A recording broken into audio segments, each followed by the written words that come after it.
Welcome to Backstage with Becca B with special guest Vanessa Sears.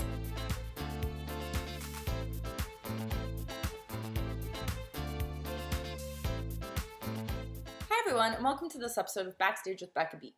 On this episode, she is a TTCA, Dora and Critics Pick Award winner from Toronto, who recently made her Broadway debut in New York, New York, now playing at the St. James Theatre, where she is a standby for Francine Evans. Please welcome Vanessa Sears. How are you doing today? I saw yesterday, first of all, I saw on your Instagram stories that you won a Dora Award. So I won a Dora Award, yeah, which is very cool. It's nice to feel like connected to home, being so far away.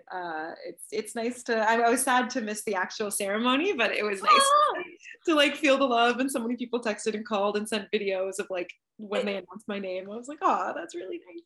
I feel like that's like the Tony Awards in kind of Canada, maybe. Yeah. Or yeah, it's kind of like the Tonys of Toronto. Yeah, it's our theater awards. Yeah, and you've done a lot of theater in Toronto. When did you move to New York?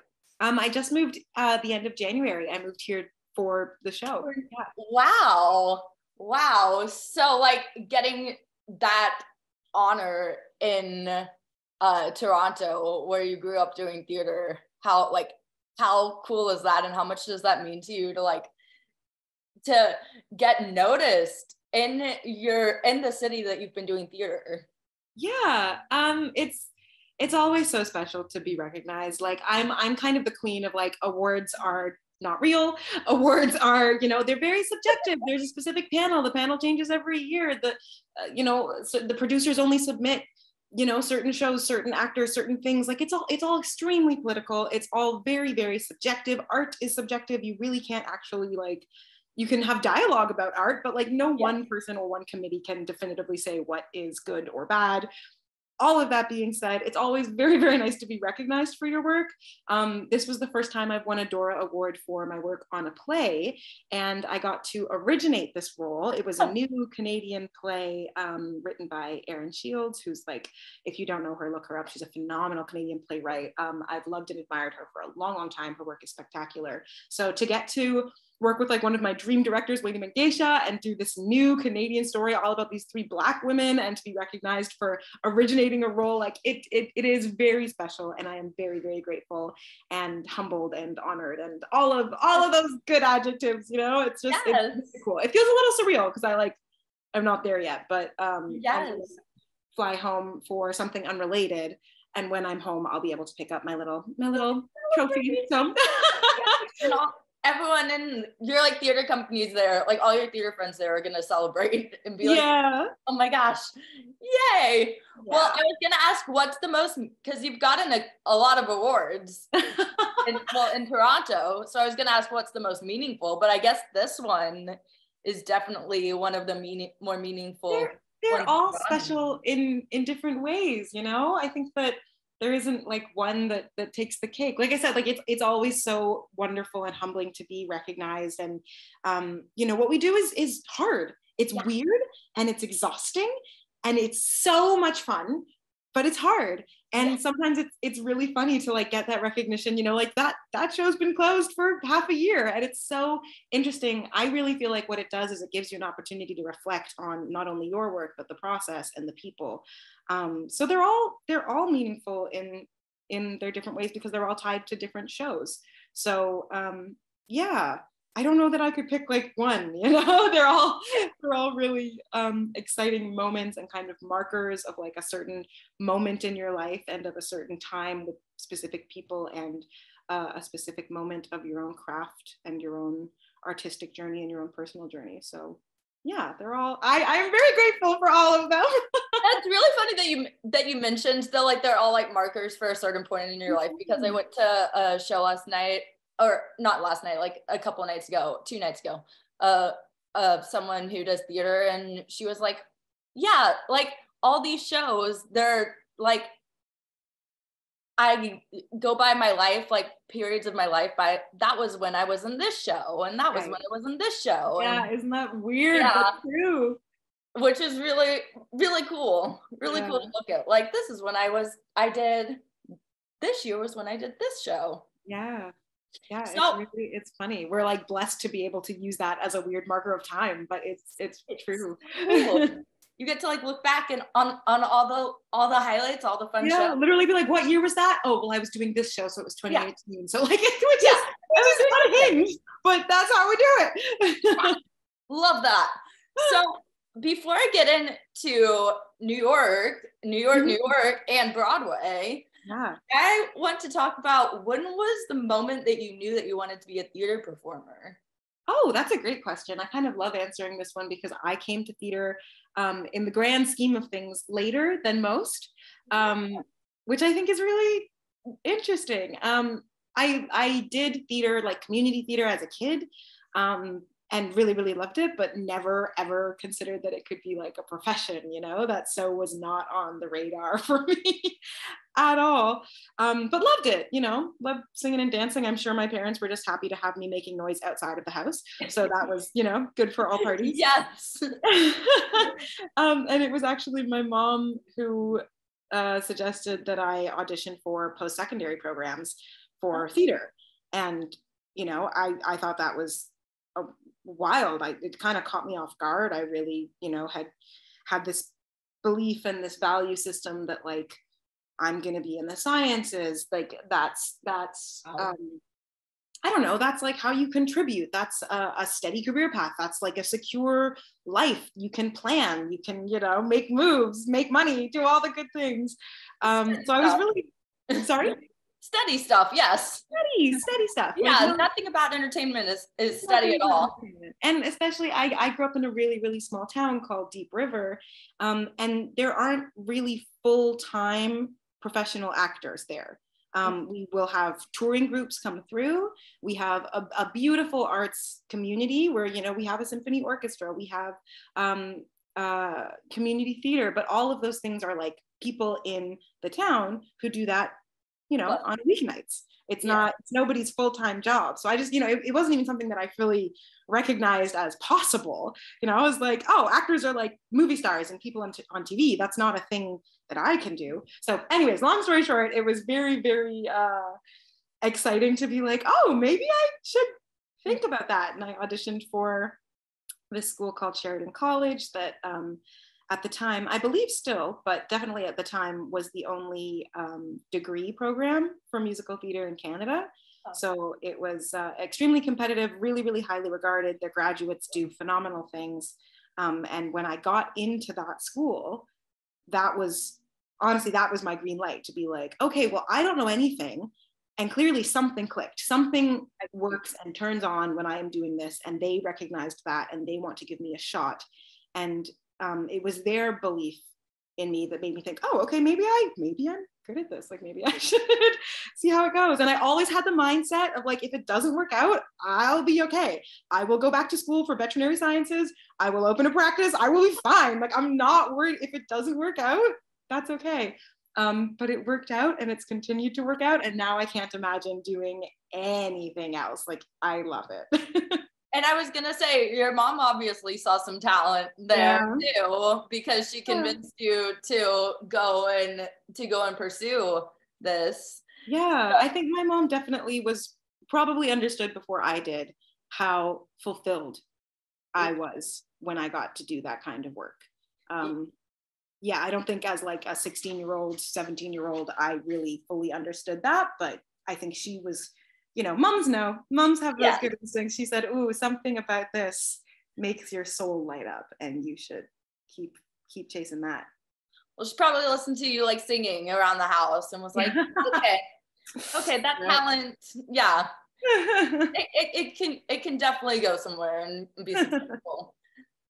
Yeah, thank you, Mama. Yes. So what was the first show, whether it was professional or whether it was just like some little bitty show that you went to as a kid? What was the first show you ever saw? Ooh, the first show I ever saw. I actually, pardon me, I actually grew up, we would take trips to the ballet. So I'm actually really not sure what the first musical I saw was. I remember, I found bootlegs of like Spring Awakening and Wicked, and I'd like watch everything on YouTube. But it might have been Avenue Q at the National Arts Center in Ottawa. I don't know. Is that right? That can't be right. But it's so funny because I remember my first memories of the theater are like, me and my sister both took ballet class, and it was a very special occasion. We, get to put on our cute little dresses, and we'd drive for 2 hours to the city, and we'd go see these ballets. And that was kind of my first interaction with like those big theaters. The National Arts Center in Ottawa, if you know it, is a beautiful space, and the ballets are so majestic and moving. So it's so funny when I think of like my first shows, I actually think of ballet. That's a good question. I'm gonna have to ponder that. What was the first show I saw? The first musical? I'm not sure. I mean, I feel like ballet counts because I think so. yeah, a ballet show definitely counts. It's definitely in that realm of theater and performing arts. And I used to watch like the American and Ashley ballet party video, and I was just like floored by I wanted to go to Lincoln Center so bad. I was a little tested. Yeah. So that counts. That definitely counts. Yeah. So growing up, what do you think helped you become like a well-rounded performer? You mentioned dance. And you mentioned you got into stuff later. So, but obviously, like to get into a competitive school in Canada, like you had some talent, a lot of talent. Well, thank you. I'll take that. Yeah, I think that funnily enough, actually, what has helped me to succeed in the performing arts was being like a well-rounded kid. I didn't take singing lessons as a kid. I desperately wanted to. And the woman who taught singing in my town didn't take kids until they were 13 because she didn't want to spend time with kids who weren't going to take it seriously. She's highly trained, and she was like the professional in our town, so people went to Stella Callaghan. But she didn't take kids until they were old enough to, do their homework, practice every week. Like she didn't want to waste people's time. So when I turned 13, she had moved away. So I didn't get to do formal singing lessons. And then I did a couple with a guy named Peter Morris. But I wasn't pursuing singing. Yeah. So I quit after like 3 lessons. I was like, this is hard. I don't want to do I was like, I'd rather be out on the river with my friends. I'd rather be playing rugby. I'd rather be studying science. I took ballet, but I took ballet as a little girl. Kind of same thing. Once we reached the point where, like, I think it was around 12 years old that the ballet teacher said, okay, well, the next level is getting onto pointe and doing, I forget what it's called. Like you start actually doing the program, the actual schooling where you're like really graduating through these different levels, and it takes work and dedication. And I was like, well, I'm not going to be a ballerina. Like, why would I ever need to know how to dance? So I stopped taking dance classes because I thought that wasn't a skill that I would need in the real world. I'd always looked at it as my fun extracurriculars. So I deeply regret not sticking with dance because I'd be a much better dancer today if I continued to do ballet. Don't quit your extracurriculars, kids. They're your extracurriculars. Yeah, but yeah, just so funny. All of the things that you would think that are useful, that are like training when you're young, I kind of didn't do. I had a fabulous drama teacher in high school, Allison McIver, and when I did community theater, there's a neighboring very small city called Pembroke, and they had community theater that was that larger than in my hometown, and Karen Keels directed a lot of the stuff there. And so those were people who really saw that I was doing something that I loved and that I was good at it, and really pushed me and gave me like a rehearsal structure and a real vigorous, like, actually, like, if you go deep into this text, you can do incredible things and you can really bring it to life in an exceptional way. So I feel like most of my, training was actually very, like, technically amateur, in that it wasn't full-time professional training, but I just got to be around people that did it because they loved it.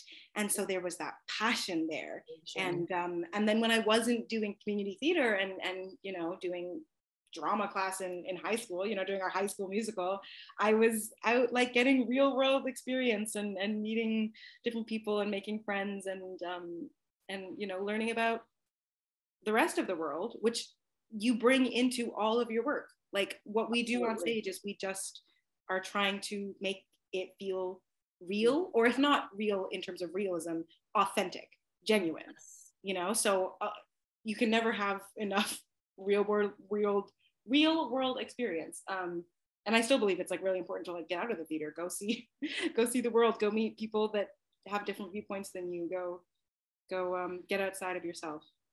Yeah. I feel like learning long-winded answer, my goodness, sorry. Learning that way is like just like learning the real world way is like the best way to learn for a lot of people, honestly. Mm-hmm. I mean, it was extremely intimidating. Like I got to this college program and all of a sudden, you know, all of these kids had been acting since they were 6 and had already done a bunch of national commercials and had been singing opera since they were 8. And I was like, oh, I don't belong here. Like, oh my gosh, it was super intimidating. Then you start comparing yourself and that's a whole other, and then you're like, got to get out of that. That's a whole big thing too. That's very, very interesting and hard to overcome, but but also so great because I had so many wonderful peers to learn from who knew more than me about the professional world. But all of my formal training really was at college. Wow. Naturally gifted. I'm gonna just say, because I watched some videos of you singing. Oh, did you? Oh, dear. Insane voice. Oh, thank you. So I cannot believe you started voice lessons like later. Yeah, I mean, make no mistake, we take singing lessons now for sure. We are actively training always. Wow, I'm impressed. So you've been in, as I mentioned, you're from Toronto, so you've been in a lot of regional shows down in Toronto, and so what is your favorite show that you have done pre-New York, New York? Oh God, see, it's so hard to choose because I've loved all of them. All are beautiful and special for different reasons. Some of the ones that I come back to when I get asked that question. Kinky Boots was incredible because that was my first show when I graduated. It was a huge show. It was, you know, it was a Broadway production. It was the Canadian premiere of the Broadway production of Kinky Boots. So to be, you know, handpicked by Jerry Mitchell, who's a Tony Award-winning director and choreographer, like it was an unreal first experience, and the caliber was so high. You know, we got to meet Harvey Weinstein and Cyndi Lauper. Like it's unreal. It just overwhelming in the best way. And we had a beautiful cast and crew who really felt like family and got along wonderfully. And then, you know, Passing Strange is a gorgeous show, just incredible in content, in form, in style, in everything. And it was also the first time I'd worked with an all-Black cast. And so that one is so near and dear to my heart because that really opened up a whole other side of myself that I didn't know if I'd ever get the chance to explore. Because outside of Obsidian Theatre, which is the, you know, Black theater in Toronto, a lot of theaters aren't programming all Black content. So it was incredible, and that, you know, connected me with the Black theater community in Toronto in a new and exciting way, and really just got me curious about different aspects of myself and what I thought my career could look like. And yeah, those two were biggies. I loved Mary Poppins. You know, I had been known as this kind of big belty Black girl, and then getting to do like the soprano role, and also to like really not reinvent is the wrong word because it's still Mary Poppins. We did you're putting a Black girl in that role does something different. And we got to connect with young audiences and really do this representation thing in a very visceral, cool way that was so well received. That production broke box office records. It was wild. Wow. Yeah, there's so many. I'm just gonna end up listing my whole resume because just really and truly every project has something magical about it, you know, and they're all so special. They're all so special. Well, it's so important for, like, I feel like Mary Poppins, like, I want to get into that because, like, seeing representation for little kids coming to a Disney show is so cool. I know on the Frozen tour right now, there's a Black young Elsa. which is really cool for young kids to see too. So, I mean, then they can like come to the theater and be like, oh, I can actually play that role that I'm a fan of. Yeah. But and I think it's also, it's like just, before. you know, it goes so far beyond like a little kid who, you know, wants to be an actor saying, I could play that. It just goes into like the lessons that are taught through stories like that. Yes. The challenges that these characters face. People are able Everyone. to put themselves in those roles because they can see themselves. Yes. If you have an entirely white cast, it's not that we can't access those stories. Of course we can. Most of us from, you know, who grew up before, you know, we had a Black Ariel, before we had Tiana, before, you know, a lot of us grew up with exclusively white stories in the mainstream. And so we know still how to like enjoy that and see ourselves in it, but to actually not have to do the mental acrobatics of like, are they like me? I don't know if they're like me. They don't really look like me or talk like me. Like all of a sudden there's a literal barrier. Yes. Is removed, and you're able to access those stories and those characters and those journeys in a different way. And also, you know, people from different backgrounds get a new perspective on a story they might be familiar with. So it's just beautiful for everyone, you know. There's really exactly. Oh my gosh, I feel like this year, especially on like Halloween, when I see kids dressed up as Ariel, I'm gonna be like, I know. It's so magical. Yeah. Yes. Oh my gosh. Kids are gonna get their Ariel dreams and be like, I am Ariel. And yes. You are, and you always were. You know, yes. Ariel is just a girl who wants love, and we're all just a girl who wants love. But you know, now Ariel has hair like you, and Ariel looks like you, and but all, you know, like all of the Murr sisters are all from different ethnic backgrounds. Like it's just expanding the, oh my gosh, the aesthetic. That's really all it is. It doesn't hurt nobody. It's wonderful to see. Yes, it is. It's so wonderful. So I want to talk New York.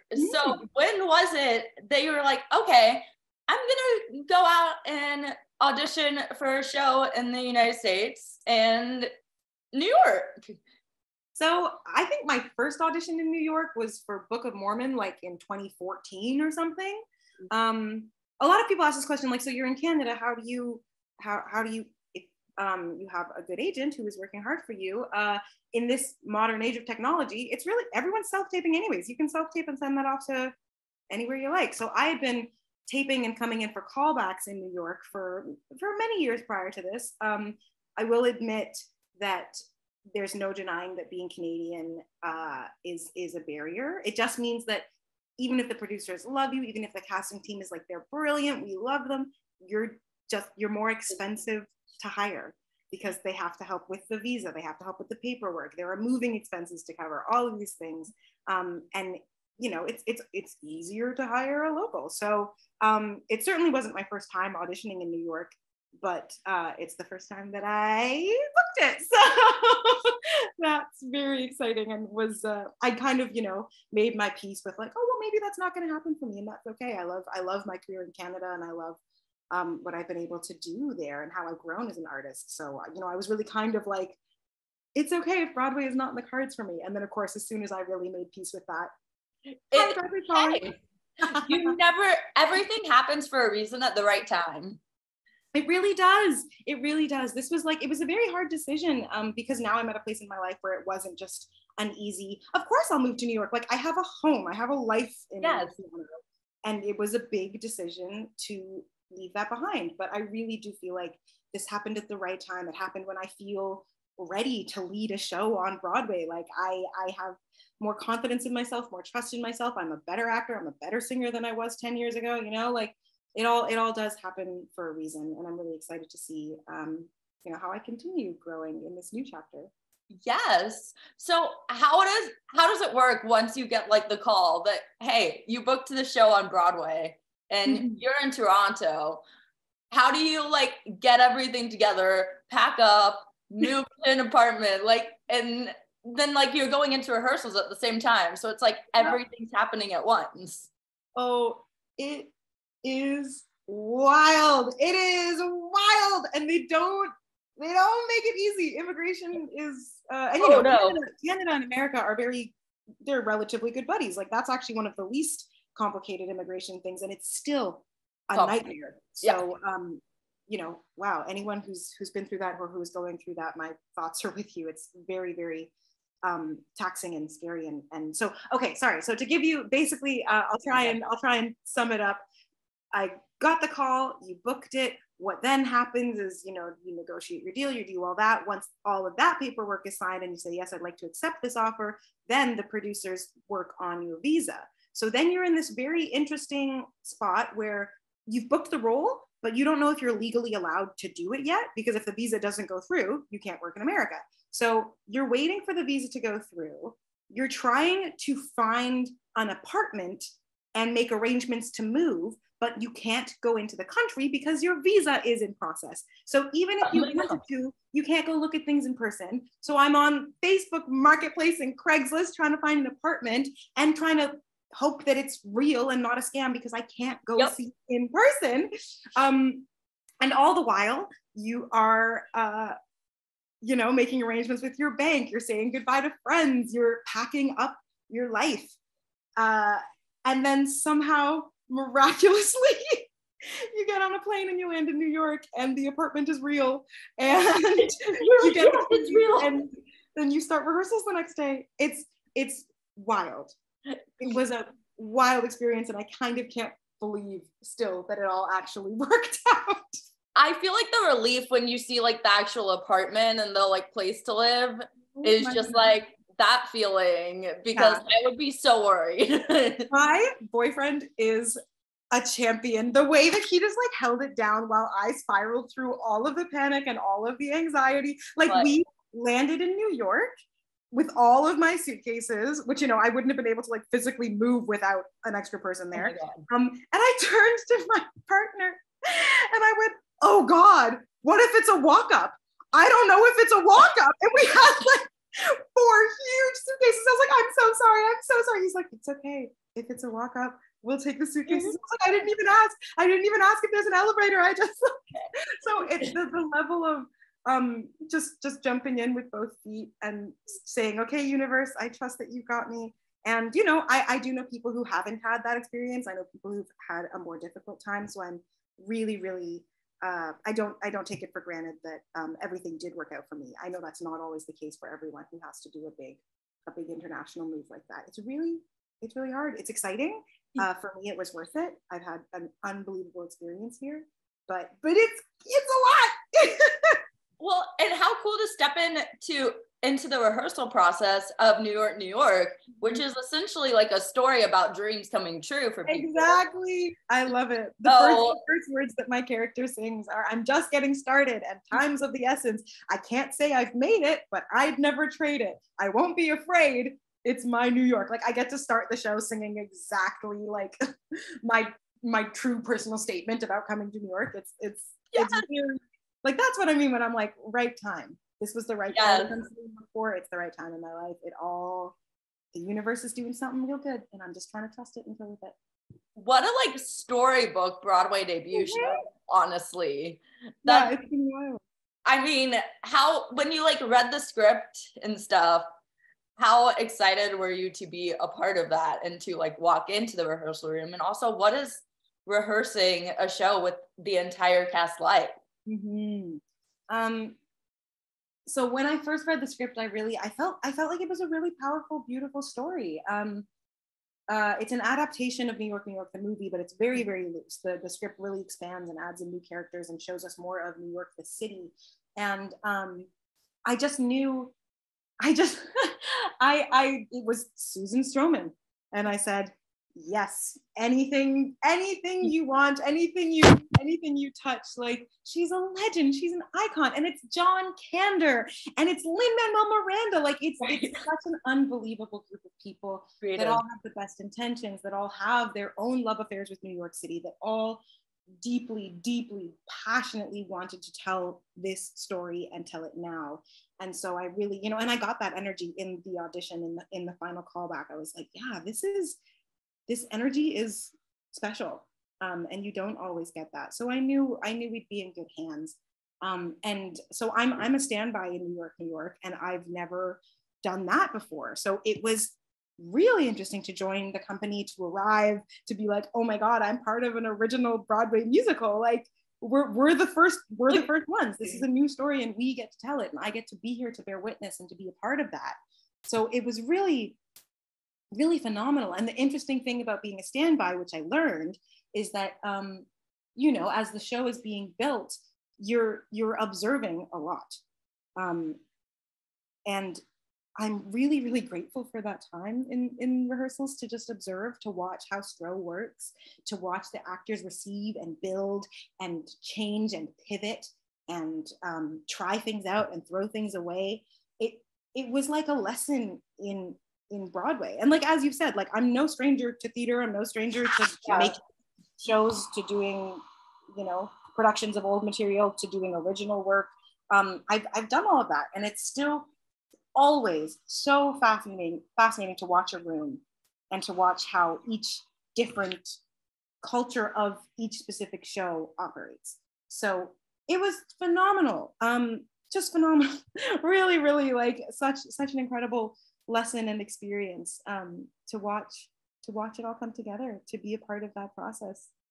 I mean, and when you say you're no stranger to the stage and to theater, I just like need people to go and like look at your resume, because I was looking at it last night and I was like, oh my gosh, she sleep. I don't. Sleep. I like to be busy. Yeah, I was like, wow. This is a lot of stuff that she's done. Yeah, I try. I really love it. I got bit by the theater bug real hard, and I love that. The passion is very important to see when you go as an audience member to watch a theater show. So yeah, the passion that an actor or actress has. Yeah. So I want to talk, when is during rehearsal process, when do you start going about making the role you're standing by for like your own kind of, and like bring yourself to the character? That's a great question. It's been quite a process, you know. I'd never done standby. I'd only understudied maybe 2 times, and I never got to go on for either of those. So I really, you know, I was like, this will be a challenge. This will be a weird, hard thing to have to, you know, not be in the driver's seat and to honor the show that someone else is building and still bring Vanessa to the role when I get to do it. So it was a really interesting process, because at the end of the day, Anna is the person who originated the role of Francine, and so much of Anna is in the DNA of the blocking, the vocal choices, the dance, like all of that is built for her body and her voice and her essence, because she has this beautiful capacity to open up and let the world see the Anna inside of Francine. She's absolutely fabulous. So it was really interesting and very challenging to be like, okay, but that's not how my body moves, or that's not what my voice does. So how do I do that? And quite honestly, one of the biggest parts of that for me has actually been our resident director, Tara Young, who is the one that the understudies, the swings, and the standbys work with in a more intimate capacity. You know, she really gave us permission. The whole team gave us permission, but Tara has been so adamant about like, you have to feel good up there and you have to tell the story honestly. So don't worry about what she does. Like, yes, you have to land on 12. Yes, you have to exit wing 2. Yes, you have to do that. But like, you are a smart actor. You can make choices, and everyone on that stage is also a talented actor who will hold you and who will go on a journey with you. And that's actually, you know, that sounds silly, but that's it's so true. There are circumstances where people give the same show night after night after night, regardless of what goes right, what goes wrong, who's on stage, who's called out sick. Like, their show is their show, and that's okay. That's absolutely valid. That's a way of working. Our cast is composed of many, many people who like to play even after the show has been set. And play, you know, of course, we're still sticking to the show and the world that Stroh has built. No one is doing anything disrespectful or taking the show in like a weird, wonky way it's not supposed to go. But also everyone is like, it's live theater. And I think we all have a really good time keeping it live. So yeah, the first time I went on as Francine, I think I very much you know, was painting by numbers. We hadn't had a put in yet. I'd not gotten to do a run through on stage. So I was very much like, okay, we go, we hit the mark, we sing here, Anna sounds like this, so I'll try and do like that. Nah. And then as I got to do it again, and then, you know, really say like, okay, we did it, we survived. We didn't have to stop the show. People clapped, they had fun, we told the story. I was able to really take a breath and say, okay, now you can be Vanessa. So it's, yeah, it's been a process. It's a really interesting thing. And I'm glad I got the opportunity to do it, because it's unlike any other thing that I've done before. Being a standby is its own miraculous, challenging, beautiful, vulnerable thing. Cool. I was just, that jaw drop was very genuine, because I was just like imagining doing a run through with that set. Woo! Or not doing a run through with that set, and then like being like, oh, hey, you're going on tonight. Yeah, it was exhilarating. It was terrifying, and it was exhilarating, because at the end of the day, I was prepared. I felt prepared. I felt like I knew what I was doing. You know, we'd done our work, we'd done our rehearsals. I'd watched the show a billion times. I knew what to do, but nothing prepares you for, you know, the first time you wear the costume and you're standing in the heels instead of your sneakers, and you've got a wig on your head, and you hear the orchestra in front of you and not just a piano in a studio. Like it all feels and sounds and is very different on the stage. You know, a spotlight hits you and you go blind, and you're like, right, I have to do this like for real, full out. And it's wild. It's wild. You're like, cool, spotlight. I have to remember lines. Yeah. And you know, you're also all of a sudden on stage with all the people that you've never run the scene with before, you know? Like when you're understudies and swings and standbys, you rehearse the show together. You don't rehearse it with the onstage cast. And the onstage cast who understudy are in the roles that they cover. So all of a sudden you're surrounded by people that you've literally never run it with. And you're like, hi, I'm a new Francine. Let's go on a journey together. And you all just say, yes, let's go. And it's so much fun.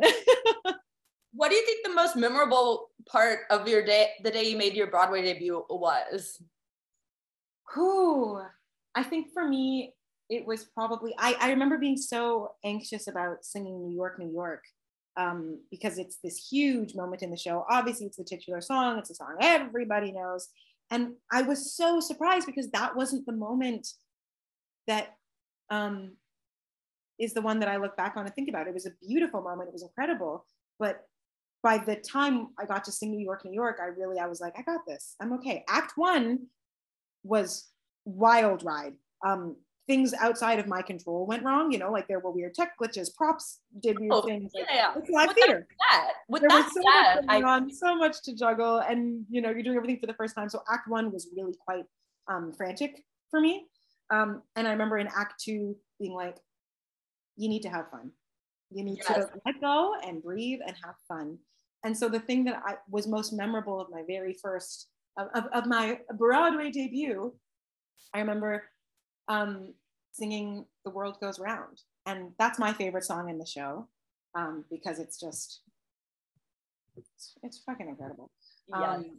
And, you know, getting to sing that song and be in that beautiful dress, center stage with my mom in the balcony, like just, it really, I felt so present, both as Vanessa and as the character. And I felt like I got to really just do what I do best. And I remember the audience reaction was unbelievable. And, you know, it was like a Wednesday matinee. Like it was, you know, people, oftentimes the crowd ain't with you on a Wednesday matinee. They're asleep still. They were right there with me. And I really could like feel the energy exchange, and I could feel the like love and gratitude in myself that like this big moment was happening for me, and that it was being shared with this audience that was receiving it so openly, and that my onstage cast and crew and team had my back. And I just felt like I was right where I was supposed to be. And that was really incredible. I mean, the audience also gets to see like a very, very, very genuine performance. Yeah. Because they're seeing you make your Broadway debut in this, as I said, show about dreamers and show about like dreams coming true. Well, it's such an interesting thing, right? Because no one makes an announcement to the audience that like, this is the first time ever that Vanessa Sears will be playing the role. Like they just see the screen on the board that says Anna is out and Vanessa is playing the role of Francine Evans. And, you know, they don't know who I am. That doesn't mean anything to them. They just say, okay, I'm going to watch the show. So there isn't like some disclaimer that says, you know, this is only Vanessa's third time going on. Please be nice. Like you don't get to say that. You just have to come out and tell the story. So it's really cool actually to be like, yeah, no one here has any prior judgments or preconceived notions. Everyone's just coming in to enjoy a story. It's my job to tell that story. I'm going to do it the best that I can on this day in this body. And it's unlike anything else. You know, live theater is truly so unique in that way. It's incredible. Yes, and I think it's so wonderful that in 2023 or in recent years, especially, like people have so much appreciation for understudies and standbys and swings. It's so true. The COVID pandemic really changed the culture around understudies and swings and standbys, and there's a deeper appreciation outside of just the theater company for what that work looks like, how incredibly difficult it is, and how astonishing it is when, you know, someone who doesn't get to do the show 8 shows a week shows up and you would never even know that they or you're like, wait, when is the standby or understudy going on? Like I want to go and see them all. Yeah, that's so cool about New York is that people really like people actually actively, if they love a show, they're like, I'm gonna come back and see all the different colors and see all the different people do this role. And that's so cool. I love that. Yes, I mean, I'm a theater fan that definitely loves doing that as much as I can. I'm like, if I can go see like different people portray a role and like really appreciate the aspect of live theater, then hey, why not? Yeah. So how would you convince people to come and see New York on Broadway? I would kind of describe it as like kind of a La La Land based in New York, which I love La La Land personally. So it's like one of my favorite movies ever. But yeah, how would you convince people to come and see this show? And if they live in New York or if they're just in New York for a trip? Yeah, that's a great question. I feel like it's not a hard show to sell. I mean, if people are theater people, you can just say it's Stroh and it's John Kander and it's Lin-Manuel Miranda. And you should probably come see it because that's a pretty cool collaboration. If it's someone who's a tourist and is like, what Broadway show should I see? Then I love to say, you know, New York is literally, it's about the city. It's about chasing your dreams. There's a beautiful, complicated love story. And there's phenomenal music and dancing. It's everything a big fat Broadway musical should be. And if you want to check that Broadway box, that's the show to do it with. And if it's a local New Yorker, I really feel like it's about the city. At the end of the day, New York really is about the city and the special kind of magic that exists here and how that affects people and why people keep coming to this city for that specific kind of magic. And I've been so thrilled, you know, of course, understandably, a lot of people are like, yeah, it's a tourist show. It's New York. It's like tourists go see it. Everyone I know who is a local, who's lived here in New York for, you know, decades, when they come see the show, they're so moved because they have a different perspective. They understand the little subtle details that Stroh has put in, all of the montages and the transitions that really show off the city, our beautiful painted sets, our backdrops, the New York fire escapes, all the different locales. There's this gorgeous nostalgia because it's set in the 1940s. So of course it's a specific time period and we get to see a very specific New York, but you also get this appreciation for how New York is always New York. And the things that resonated about the city in 1946 are still present and thriving and exciting and visceral in 2023. And it's this beautiful way to like reinvigorate your love for New York and to take it all in and go on a beautiful journey. And, you know, a lot of people have said like, it was nice to remember why I came here. And I think that's the best gift a show can give. Yes. Oh my God. It's like a love letter to New York.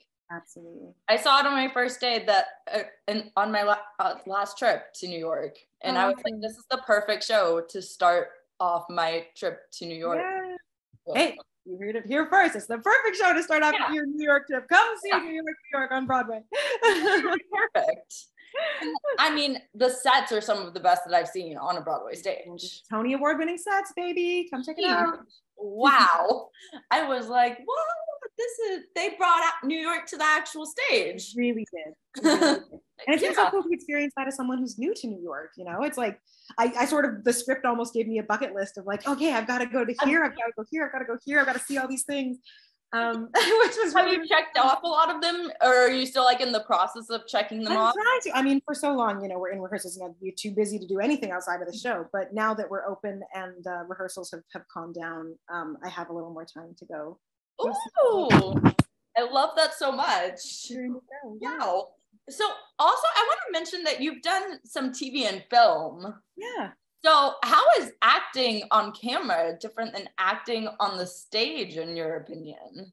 I think it's, at the end of the day, you're always just trying to tell a story and to be honest. And really it's just that the medium is different. You know, you're not trying to tell the story to 1,600 people that are 40, 50 feet away from you in the back row of the balcony of the St. James Theater. You're telling a story to someone and your head is the size of their TV in their living room and they're 3 feet away from you. So you don't have to, you know, a lot of it is just technical. You don't have to project. You don't have to be as physically and, you know, facially large, but it's all still just honest and true. And you're still just feeling beats and listening to your acting partner and reacting and, you know, trying to live authentically on camera, which is definitely, you know, it was a big transition. I'd not had a lot of camera experience until the pandemic really shut down theater, and you know, you couldn't do live performance. So I pivoted to film and TV, and I was like, I don't know how this is going to go. And I was very lucky, and I booked quite a few jobs during that time. So I got to, you know, get on camera and learn, and through experience, really, with some really generous, wonderful directors. But at the end of the day, you know, it's one thing that I actually really do love about on camera is that you get to run the scene a bunch of times. It's not the same as in like rehearsal for theater where you get to rehearse it for weeks and weeks and really build that up. But getting the chance to like do your own homework at home, and then you arrive on set, you get in front of the camera, and you know, you do the scene partners coverage, your coverage, you do the wide shot, you do the close-ups. Like, it's really cool when you get to repeat something like that, how by the time you do your final take, it feels very different than the first time you did it. And it gives the director and the editor, you know, a whole plethora of choices. And of course, you know, they'll ask you to try things, or they'll be like, that's perfect, do it again like that. So it's very cool, but really in essence, it's just like the technical elements that shift and feel different. You know, the way that I prepped the text and the way that I try and get myself into the character are all very similar. Yeah. And I feel like you can learn a lot about like both through doing the different mediums. Like you can like take away stuff about acting on stage from doing like film and TV, or you can take away stuff from acting on stage, and then like bring it to film and TV. Absolutely, yeah. Yeah, which is really cool. So how do you work on self-confidence in this industry? Because I know that this is something I talk about all the time on this podcast with this industry. Like, you're going in for auditions, you're getting told yes, no for different reasons. And it's difficult. It's kind of like going into a job interview multiple times in a day. Yeah. Absolutely. It's an incredible industry. It's a beautiful industry. It's not always a kind industry. I think that's a great question. Self-confidence is something that I have often struggled with. You know, I have lots of insecurities. I have lots of my own baggage, as do many human beings. I think the two things that pop up immediately for me when you ask that are being prepared. The best thing you can do to feel like you are going to do a great job, like you are right for it, and like you know and trust yourself, is to be prepared. If you're actually not sure that you know your lines and that you know what your character's talking about, and that you could, you know, be given a different direction and be able to play with it and have fun, and like if you're underprepared, that shows. And you will feel that and you will not feel confident. 100%. So that means, you know, being prepared for auditions. It means continuing to train. It means going to singing classes, going to acting classes. It means doing scene work. Like that's the beautiful thing about this craft, is that it can be a lifelong, in my opinion, it should be a lifelong education. You should always be learning and growing and trying to get better. And yeah, blah, blah, blah, preparation. And the other thing I think is really important is like finding your people. I think it's like the family aspect. Yeah. And people that believe in you and that can remind you how brilliant you are when you forget. It's so important to have people that are rooting for you and on your side. And that can be other people in the industry, or it can be people outside of the industry. I think it's really important to have people who have the perspective outside of the industry. I think that's really grounding and super important. And I think it's also really important to have friends who think you're a rock star in the industry, because they also understand it and are on the inside of that and can relate to you in a very specific and unique way. And yeah, over the years, I've been very lucky in that I think I knew that very early on. I think I learned that really early on, that like, if you drain my energy and drain my confidence, then I just can't have you around. Yeah. I that's not a real friend. At the end of the day, that's not a real friend. So I've been very lucky, and I've surrounded myself with people that I love and who I know love me, and people who show up for me. And I think that more than anything gives me confidence, because, you know, when you're having the bad day and you're like, I blew that audition, man. Like, what am I doing? I don't know, you know, friend can say, shut up. You're fantastic. You're amazing. And you go, yep. Okay, we'll try again. You're your own toughest critic, and you need someone to be like, no, shh, you're amazing. Stop critiquing yourself. Yeah, absolutely. And that's also a beautiful thing about the company of New York. Everyone is really supportive and uplifting. You know, you're absolutely right. We are our hardest critics. And I remember being really hard on myself after I made my debut, and I was like, I wanted it to be perfect, and it wasn't perfect. And it's like theater. Pardon? It's live theater. It's live theater. And you know, Tommy, one of our writers was there, our resident director was there, you know, so many people were able to be there and watch it, and they were all like, we know this show inside and out. We know it better than any audience member could possibly know it. And we thought, you were fantastic. Like, you're being too hard on yourself. And sometimes you do actually need to hear that. You need that affirmation. It's okay to need that affirmation. It's really important to be able to find it within yourself. It's also really beautiful when a creative team is able to just say, we think you're great. That's why we picked you. Yeah.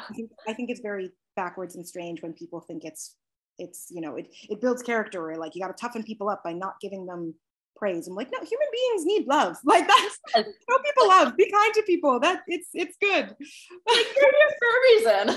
Yeah. That reminder. So I want to manifest real quick.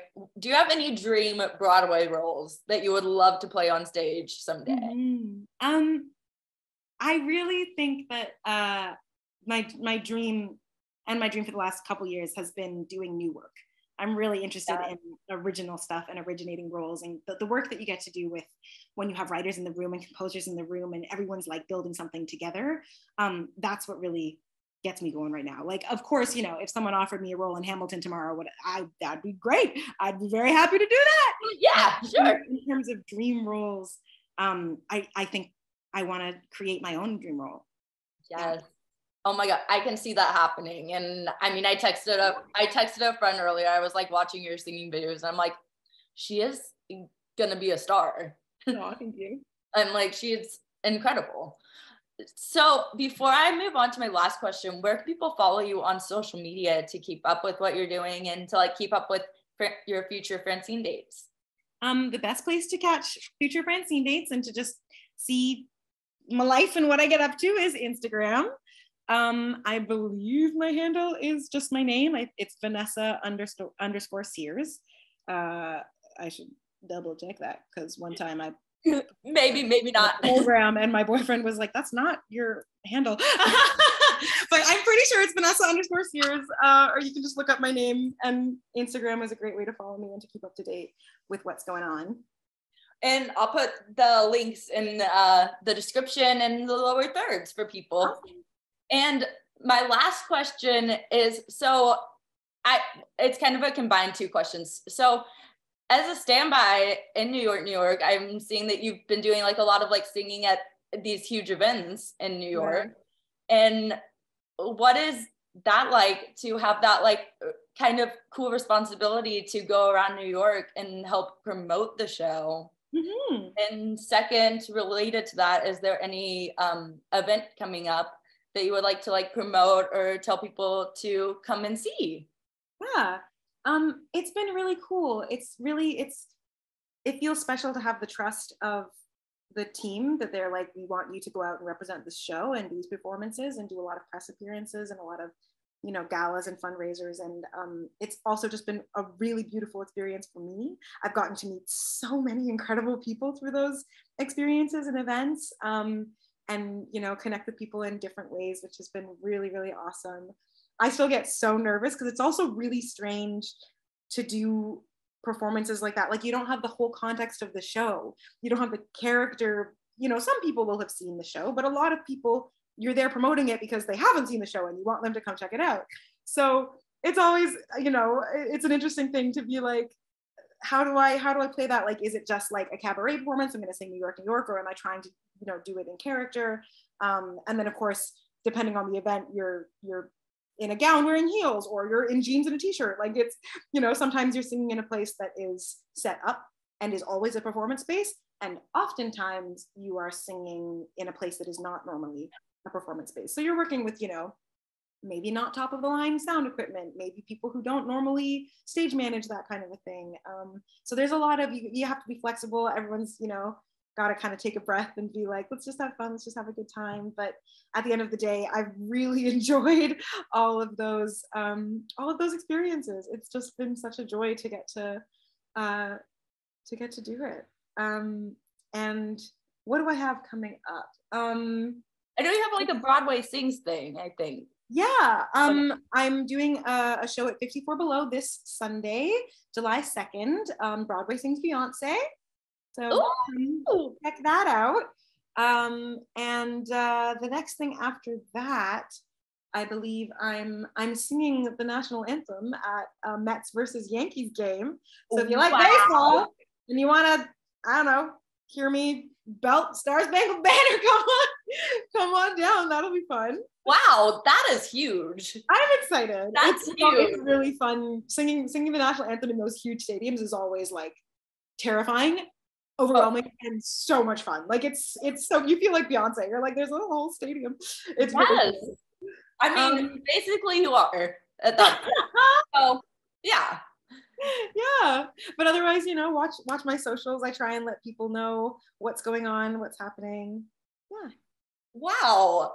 I mean, how cool to like sing at like places, whether it's like a stadium, like a baseball stadium, or whether it's like in the middle of Times Square, and just be like, I wonder like who's here that is like listening right now. Like, well, you never know. Funny. Like, I did Playbill's Pride event in Times Square, and I also did the Broadway League's Juneteenth event in Times Square, and both of those were like so nerve-wracking, because I was like, actually, like, the Broadway stars that I look up to and that I like listen to on past recordings, that I, you know, fangirl over, are here. Like, they're on stage right before I am, and they are gonna hear me sing. Like, that's so wild to me, you know, getting to meet the people in person and be like, hey, and like, you know, I'm a part of the New York Broadway community now, and that still kind of blows my mind. It's very cool. Yes, you like have to like keep reminding yourself. You're like, hey, I am part of this now. Yeah, you know, got to like meet Titus Burgess and be like, I love you, and like try not to be a total weirdo and freak him out. Hey, well, also, and I was like, I loved seeing like your Audrey is gorgeous. Like, just so many cool moments. Yeah. Oh my gosh, that is amazing. It's really fun. Well, thank you so much for joining me to talk today, and I'm so glad we Ooh, could thank make you this for having work. me. Yeah, I'm glad And we were able to do it. listening to like your enthusiasm and your passion for performing is so much fun. Thanks for watching this episode of Backstage with Becca B. You can follow me on Twitter and Instagram at Becca B Talks TV. Or for more exclusive content from this interview and more, you can follow me on Instagram and Facebook at Backstage with Becca B. Make sure to subscribe to my channel and like this video. Or if you're listening on Apple Podcasts, go ahead and give me a 5-star rating. Thanks for tuning in, and I'll see you guys next time.